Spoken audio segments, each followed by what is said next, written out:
Okay, kind of nice, huh? Yes, question.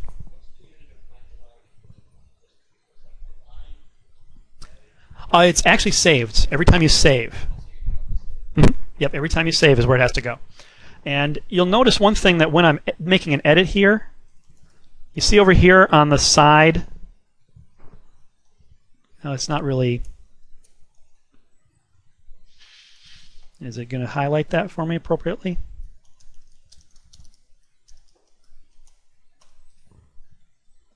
Oh, I'm not hooked to version control. No, duh. If you're set up with version control, you'll actually see little blocks appear here on the side to tell you what you've changed. So you kind of get an eyeball view of which sections of the file you've actually changed. Okay. Now, one little caution on this. Under Window Preferences, General, Workspace, Local History.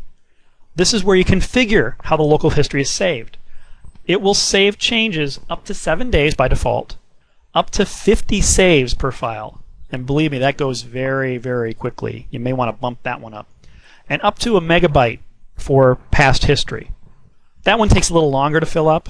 The one that usually gets me is the 7 days. It'll usually be a week late. I make an edit, and then a week and a half later, I go back and try to restore. I'm like, nah. Okay, that's when version control is important. Okay, little hint on version control. If you ever get to a point, you make an edit, you test it, and you go, yes, check it in right there. Okay. Anytime you hear yourself saying yes, check that sucker in, because 10 minutes later, you're not going to be saying yes. You know, it's not going to work the same. Local history is nice for quick little changes. Okay.